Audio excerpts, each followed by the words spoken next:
Bonjour à tous et bienvenue pour ce temps de partage biblique. J'aimerais aujourd'hui m'arrêter sur le psaume 23, qui est l'un des passages les plus lus, les plus connus de la Bible par les chrétiens, mais je crois aussi même par les non-croyants. Il est intéressant aujourd'hui, ou cette fois, de s'arrêter sur le verset 5 où le psalmiste dit Tu oins d'huile ma tête. Alors, que veut dire exactement par là le psalmiste? On sait que l'onction d'huile appartenait surtout à la scène d'hospitalité orientale, mais elle conservait aussi volontairement les codes spirituels et royaux de l'époque. Dans le Proche-Orient ancien, du temps de David, oindre la tête d'une personne était aussi un geste courant lorsqu'on recevait un invité de marque. On sait aussi que l'onction d'huile, si on prend l'exemple du temps de David, c'était une manière de symboliser euh, la sanctification et la consécration d'une personne que Dieu avait choisie. On voit que derrière cette onction d'huile, il y avait l'honneur, la responsabilité, la transmission aussi figurait dans ce geste symbolique qui était aussi promis à toutes les brebis du berger commun euh, présentées dans ce psaume 23. Et on peut se poser la question, mais pourquoi donc les bergers oindaient d'huile la tête de leur brebis? Et si l'on revient sur cette image du berger terrestre, lui, il avait aussi un usage très concret. On sait par certains documents historiques que sur le plan pratique, certains bergers oindraient d'huile leur brebis, mais c'était pour une toute autre raison.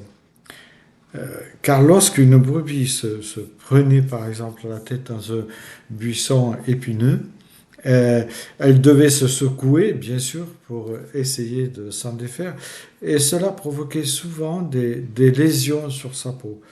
Là, malheureusement, certaines mouches y trouvaient un terrain propice pour pondre leurs œufs.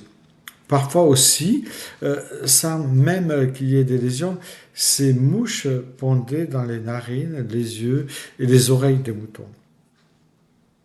Et malheureusement, il arrivait qu'après l'éclosion des yeux et des petits vers grouillants, cela rendait ces animaux fous parce qu'ils se grattaient la tête sur les arbres au point que certains allaient jusqu'à mourir par la faute de ces tout petits parasites. Comme le bon berger connaît ses brebis, les moyens d'en prendre soin, il appliquait une forme d'huile sur la tête de ces animaux, empêchant justement toute ponte d'insectes. Et encore aujourd'hui, c'est utilisé pour cela. Ainsi, protégés de ceux qui viennent les tourmenter, les brebis pouvaient enfin vivre paisiblement et pouvaient aussi profiter, on pourrait dire sereinement, des verts pâturages où les conduisaient leurs bergers.